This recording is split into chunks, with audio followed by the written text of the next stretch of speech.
Астаналық Барыс қонақта минскілік Динамо хоккейшілерімен кездесіп, 6-2 есебімен есе жіберді. Ысқырық естіле салысымен Евгений Корешков шәкірттері бірден алға қарай ұмтылды. Нәтижесінде матчтың небәрі 20 секундында Найджел Доустың пасын сәтті пайдаланған Сен-Пьер есеп ашты. Артынша Динамо сапында Гаврус, Чихура және Джонатан Чиху көзге түсіп, таблодағы есепті 3-1-ге жеткізді. Өткір шабуылдарды үдетіп, таразы басын теңестіруге тырысқан елордалықтар тек бір шайбамен жауап қайтара алды. Барыс сапында Элерби мергендігімен танылды. Матчтың 3-ші кезеңінде Элистің хет-трик авторы атанып, ресейлік ұжымға жеңіс сыйлады. 4 рет жеңіліс тапқан жерлестеріміз чемпионатта 19 ұпаймен 25-ші орынға сырғыды.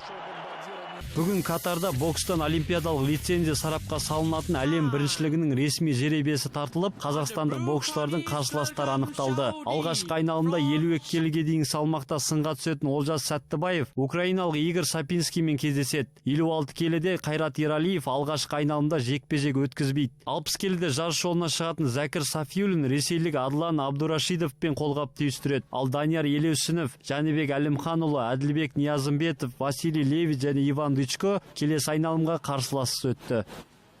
Алматыда Қайрат футзал клубы Өзбекстан құрамасымен жолдастық кездесу өткізіп, 5-3 есебімен ойсырата жеңді. Ойынның бірінші кезеңінде қос команда алма-кезек шабуылдар ұйымдастырып, тең ойын көрсеткен. Екінші таймда алаң иелері ойынды өз тізгініне алып, басымдық танытты. Қайрат сапында дубль жасаса, Игорь Диване және Алешандра бір-бір голдан салды. Ал қонақтар сапында Свиридов, Шлема және Абдумавлянов көзге түсті.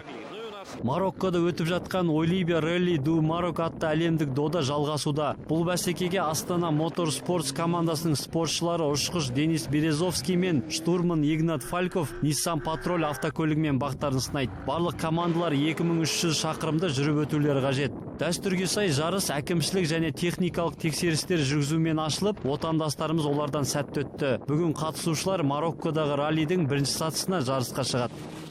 Жарыс басталмас бұрын біз көлікпен құмда, шөл далада жүріп өтіп дайындық жүргіздік. Мақсатымыз жоғарғы көрсеткішке қол жеткізіп жеңіске жету.